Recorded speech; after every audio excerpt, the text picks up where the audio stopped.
Hello, and welcome to a special edition of Up Close on METV. I'm Charles Clapsaddle, station manager for Manatee Educational Television, and it's my great pleasure today to welcome back author Dennis Maley to talk about his latest book. Dennis, it's good to see you again. Thanks for having me, Charles. And thank you so much for taking time out of your busy schedule to come and talk about this. We were very fortunate a while ago to have you on here when you had your first book, A Long Road Home. But now you've come out with your second book, Casting Shadows, which is a collection of short stories and also a short novella in there as well. And we want to take an opportunity to talk a little bit about this. But first of all, this book is just out, is that correct? Yes, December 1st. And that's very exciting for you. It is, yeah. It got delayed a few times. It's supposed to be out in the summer. And you know, to finally see it through the fruition, it's always a sort of a lot of anxiety involved in it. But it's very exciting to have the book out now. Well, you know, the success of A Long Road Home, you know, was very good. And we were very pleased to have you on and talk about that. But Casting Shadows is a little different. It's a collection of short stories, and some of them deal with some very dark themes. People suffering losses, terrible losses. Two, in fact, deal with a parent losing a child, and another is a kind of a reaction to a funeral. I have to ask you, what kind of draws you to those kind of themes, and why is it that kind of emphasis do you want to talk about? You know, I think the books and stories that I've read in my life that have had the most profound impact on me always seem to deal with something very important. Life and death. You know, my favorite authors, Don DeLillo, once said, if it doesn't concern life and death, I'm not really interested in writing about it. And I think there's something to that. You know, we look at certain subjects and they're frightening. However, dealing with it helps us process the anxiety that goes along with it. A lot of them were kind of cathartic for me in the sense that when I had a son, one of the initial anxieties I dealt with was learning that you have this kind of impression that you're going to keep them safe and protect them from anything that can go wrong. Right. And almost immediately you realize that is completely outside the realm of your power. Possibility. Yeah. Right. And sometimes it was seeing things. You know, you'd hear a news story before you're a parent and it just kind of glazes over. And then all of a sudden you see a tragic one. As a parent, you look at it from a completely different perspective, and you have to acknowledge that every time.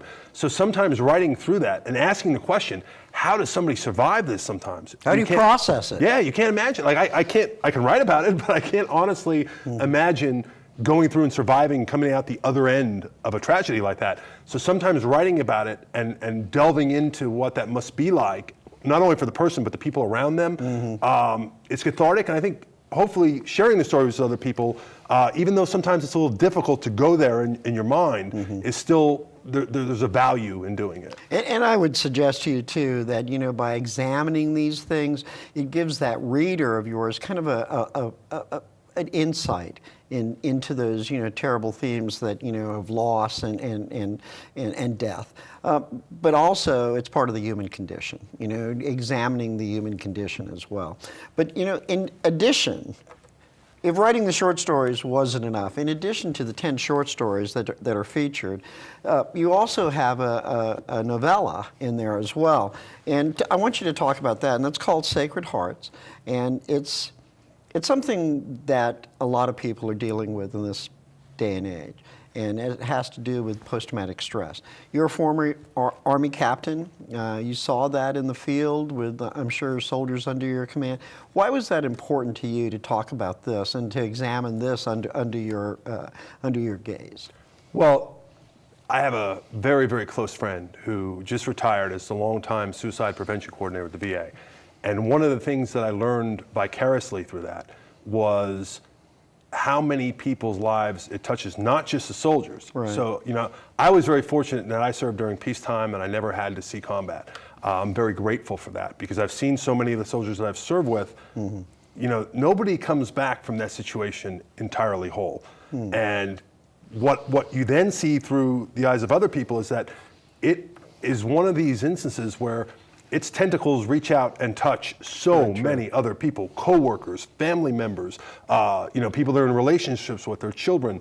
It is a very, very difficult thing. So I was very, there have been a lot of, I think, profoundly well-written war stories in history.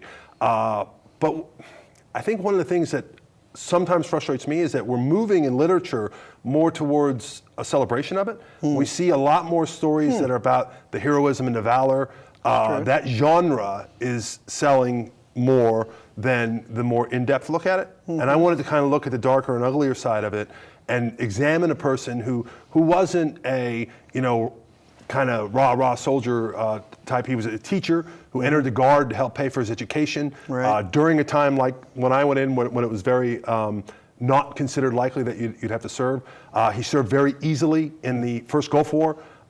Was able to basically come back, get his GI Bill and say, wow, I never fired a shot, never had a shot fired at me, that wasn't so bad. Stayed in the military, got his commission, but then ended up in Iraq and Afghanistan. And he had a very, very different experience. And several soldiers died under his command, and his ability to process that was very limited. So in this story, which I wrote in Paris, I was fortunate enough to be able to go to Paris in the spring, and I was so moved kind of by the whole environment and going to these cafes or Hemingway, used to sit and have a glass of wine and pencils, and the ambiance, it has got to be very conducive. Extremely so. So this story kind of grew out of this idea. This ex-soldier teacher in the story ends up having an opportunity to go and live there for a year and try to get his life back in order, and it reflects back on those experiences that he had. So again, this is one of those experiences that may be difficult for people who have experienced that especially, but then also might hopefully help people kind of vicariously see the challenges that those people go through when they come back from that situation. And I would suggest also, that the story of people that come back with post-traumatic or you begin suffering with post-traumatic, these are ordinary people. They're not all heroes and over the top type of thing. These are ordinary people, workers who through their experience in combat and seeing the things that they've done affects them. And having that look at an individual, an ordinary person, going through this and trying to come out the other side is very important. It's cathartic in a fashion. Is that correct? I'd say so. It is, and it has a hopeful ending. So it's probably given the subject matter, it's still probably one of the less dark stories in the collection, in that it leaves you with a very hopeful insight. And I think that's really important to share. And I congratulate you for doing that, because I think it's very important for veterans, like yourself, to be able to express that and see, that there are possibilities. For anytime you have a self-examination, it's important. One of the things I want to talk to you about is this beautiful book jacket that you've created here. This is kind of a startling, well, not startling, it's a very provocative picture, and it's a wonderful looking young woman. The layout is great. Tell us a little bit about that, because there's a unique story with this. Isn't that right, Dennis? Yeah, one of my close friends, Brian David Braun, who passed away in 2014, we used to do a lot of work together. He did a lot of the photojournalism on my pieces.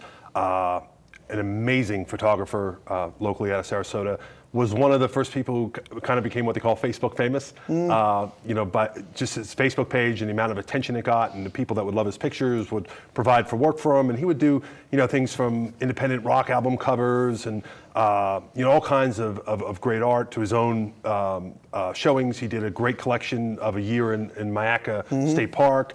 But this photo was unique because when I saw it, I just utterly fell in love with it. And I said, I want to use that for a book cover someday.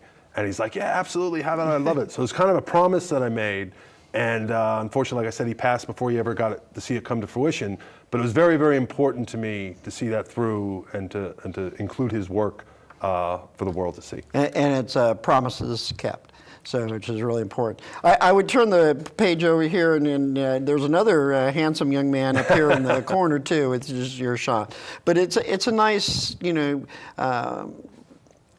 effort made on a friend that meant a great deal to you.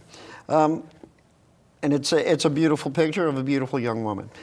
But one of the things, Dennis, and I want you to take a few minutes to talk about this, like your first book, which we have here, A Long Road Home, this book is something that's got a lot of unconventional literary devices in it. And, you know, things like multiple narratives, competing narratives, kind of a non-linear storylines, you know, throughout some of the stories. How do you decide, you know, how to put that together? What are your thoughts as you're working on this to use these unconventional means? It's interesting you ask that because editors typically hate They do. anything. I was thinking of that, you know, an editor going, what is he trying to do That was here? a huge problem with my first book, and one of the Exactly. reasons it took me 5 years to get it published was several publishers were interested, on the advice of their editors, with the caveat that I rewrote it and took this multiple we narrative talked part about out. that, yeah. Yeah, and I didn't even know how to begin because it's just how the story existed in my mind. I've always loved that as a device. And it's been used to such great effect in so many great books. It has. Recently, the novel Big Huge Hit, All the Light We Cannot See, is a great example on how you can use disrupted narratives that way to create a more vivid story and to challenge the reader to put things in Exactly. different orders. And you know, life is kind of that way. That's the thing that Very always much so. attracted it to me.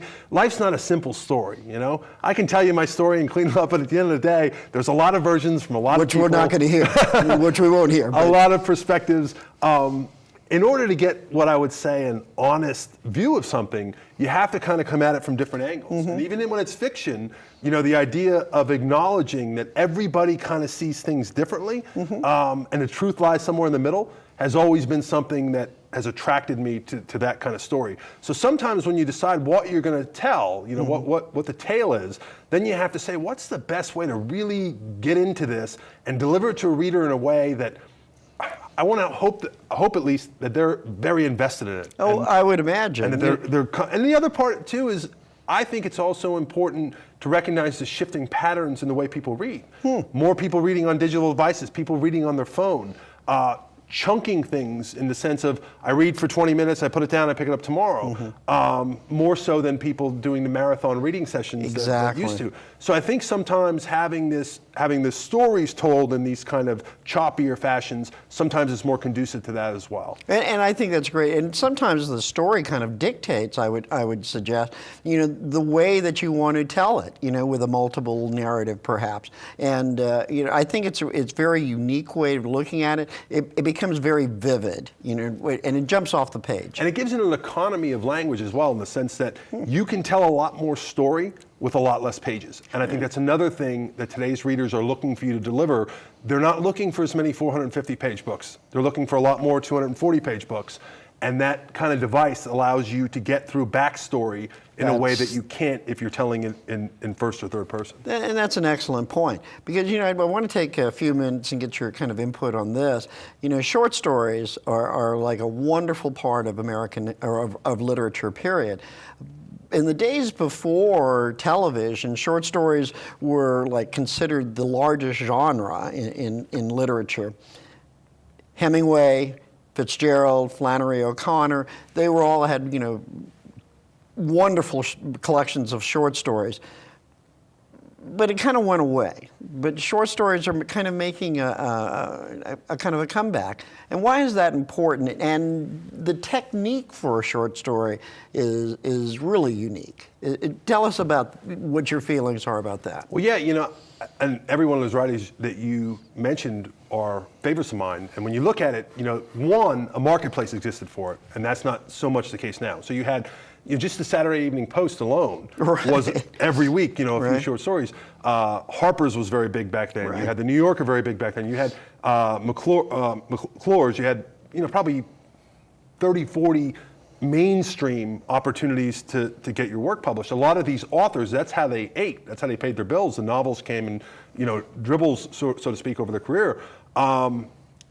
When television kind of ate into that, and then it was, you really had more of the meta novel. You had the big novels became the big thing, and that market kind of dried up. So without a market, there's not as much incentive for the writer to spend much time in that genre. And really, probably all through most of the 70s, with the 80s, the 90s, and the 2000s, it was really a small niche, and it was the only place you were getting a short story published if you were not a very high-level author was an obscure literary magazine that didn't have the circulation. Very little circulation, or contests. There were a lot of contests, even high-level literary prize contests for short stories, where it was a tremendous amount of work for very little financial incentive and an utter, just conflagration of people competing for that small space. Now what I think you're seeing is, again, with that appetite for shorter volume and people reading in different ways and on different devices, I think that if the publishing industry would catch up a little bit, there's still kind of this resistance to the idea of short story collections. They're not as favorably looked upon as novels are when you're trying to pitch it. But I think they're missing the boat. I think they're being a little slow to adapt, the same way the music industry was when they said, we don't want to sell singles, we want to sell albums. Well, if the world wants to buy singles. That's changed. Yeah. But one of the great things about this too, in this collection, is that these are very important themes that you've undertaken. Some of the things that are close to the human heart, kind of talk about the human condition. But in structuring a story, a short story, in that 6, 8, 10 page that you have to be very disciplined to get that story, that impact across. So how do you go about, let's say the idea for one of your stories, do you have that theme, and around that theme you want to get it into 12 pages or 10 pages or whatever how do you take all of that information and kind of make that happen? Well, I guess the hardest part is deciding how much the reader needs, and that's the hardest part for the writer, and where you really need the input from your editor.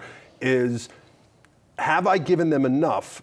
Are they invested enough in the characters? Sometimes in a very short story, you need no investment. It's really just about the theme and the interaction that people can relate to from something in their life. Right. And sometimes backstory can be almost a hindrance in that sense, because it can remove them from being able to relate to the character the same way that it could allow them to. So depending on whether it's really theme driven and is it really an idea I want to talk about, or is it a story I want to tell, will help you dictate how much of the character you need to give. There's some of them where you get into 20, 25 pages and it's an interaction between a couple, and you need to know a little bit about why they're in the position where they're at. Which one of the stories goes to, but there's other ones. There's one called A Minor Tiff, where it's an argument between two people, and it doesn't really matter who's who. Everybody can relate to an argument.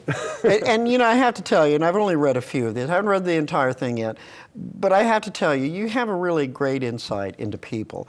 You kind of like, as I'm reading, a couple of the stories, I'm going, yeah, I know that person. I know who. You have that kind of ability to, in those. In your characterization, to bring that person to life. And that's, I guess, from being a longtime journalist as well, you have that ability to see through and capture the best and perhaps the worst in people. Yeah, without question, journalism, and that was kind of an intentional diversion for me professionally, in that, I looked at almost all my favorite authors had a background as journalists. And the thing that they would always say was, the real value in journalism is it makes you pick up the pen and paper and write, whether you feel like it or not, every day. Every day. The discipline is there. The other thing that you learn is that you learn people. You're forced to interact with. You don't choose. You don't go out and say, well, I'm just going to interview him. You got to interview everybody. You know that very well. I mean, just in your line of work, you come across a broad, diverse array of people. You see different lifestyles that you maybe wouldn't be exposed to if you were just a normal person in a normal social bubble.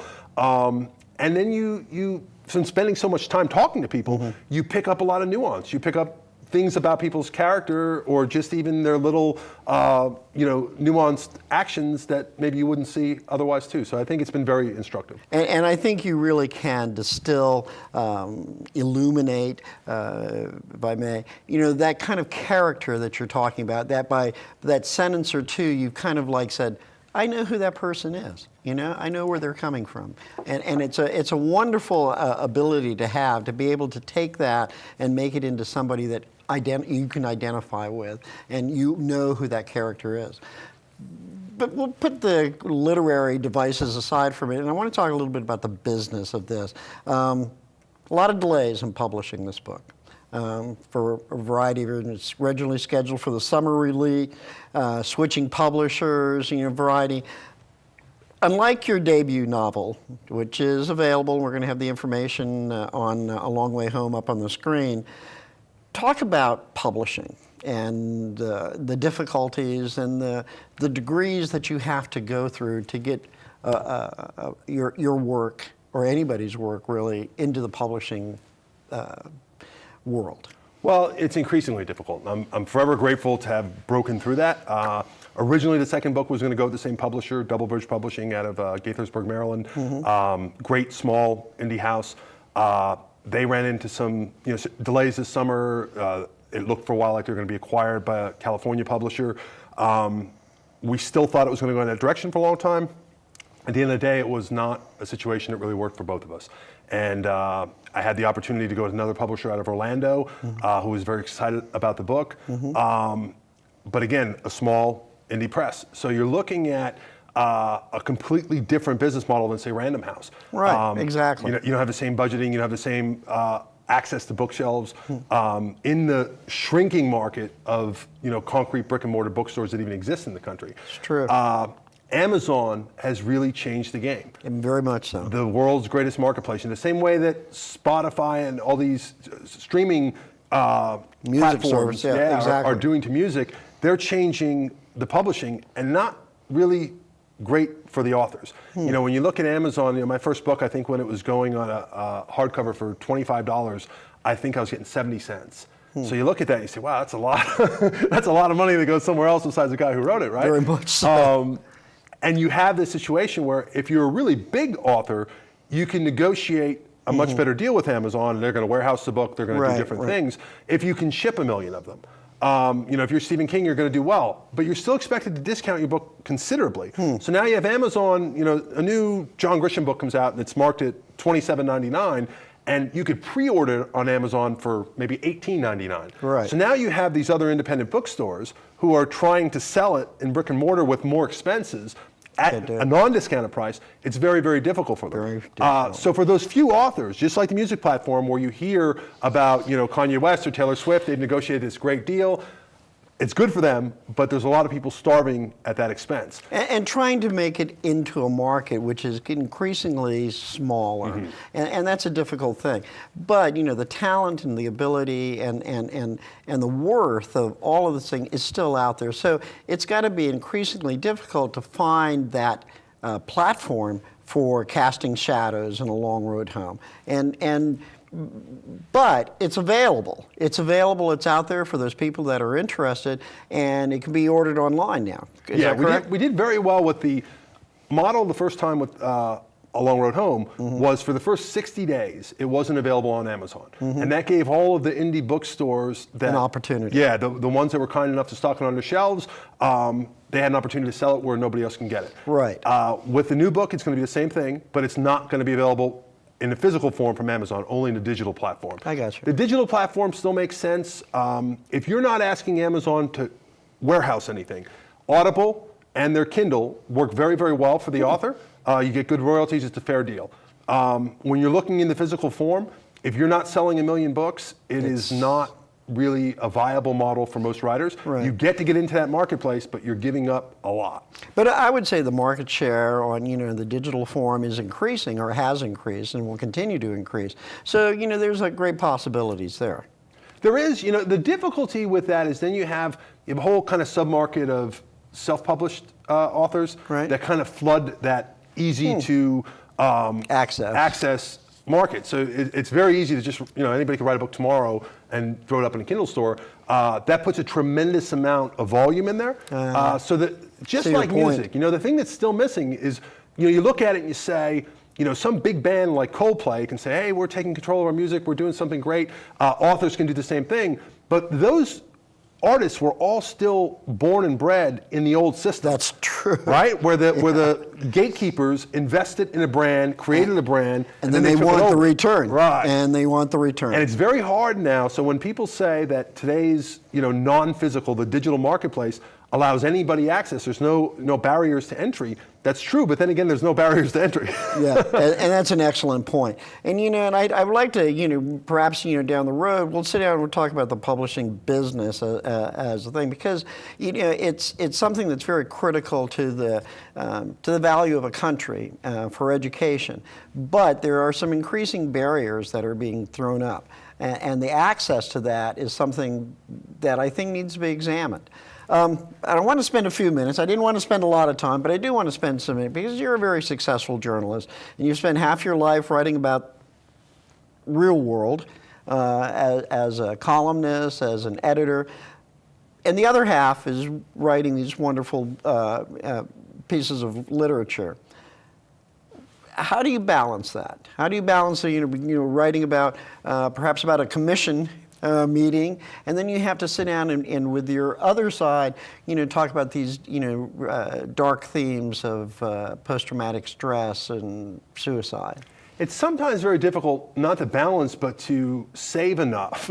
I'll tell you that the more full-time my journalism career became, the less full-time my fiction career became, because a lot of times you're spending because the other part, especially as an opinion columnist, is you spend a lot of time reading.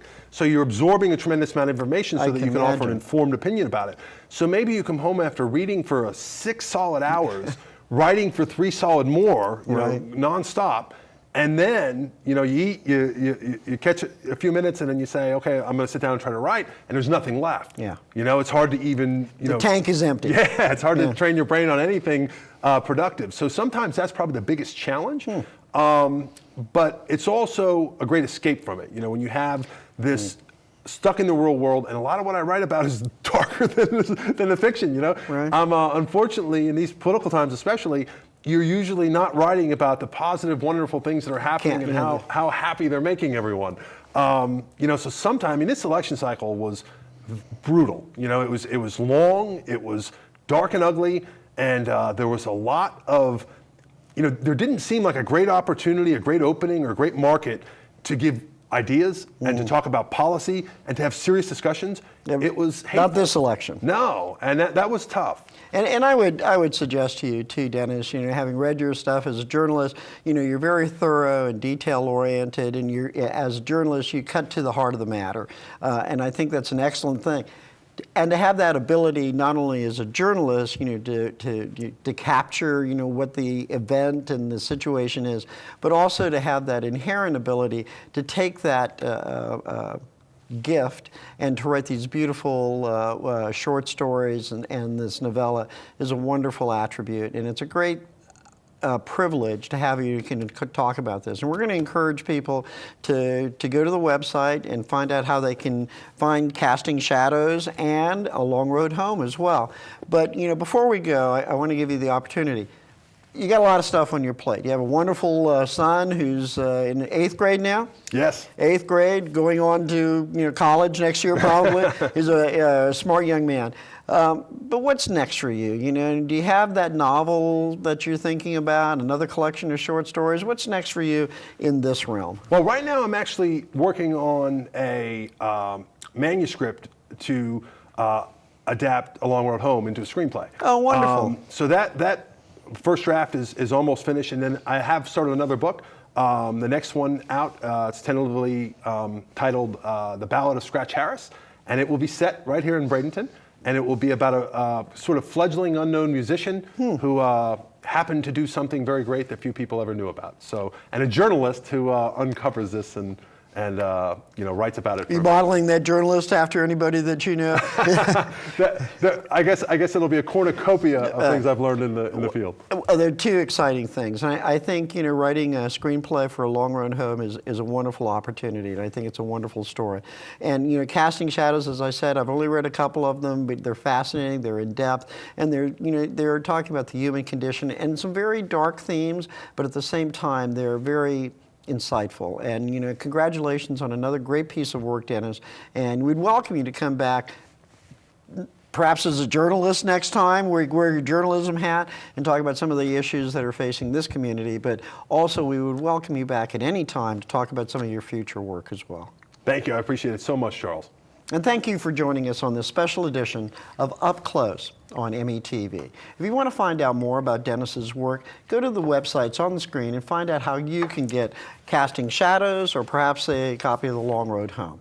Thank you for joining us, and we'll see you next time on Up Close on METV.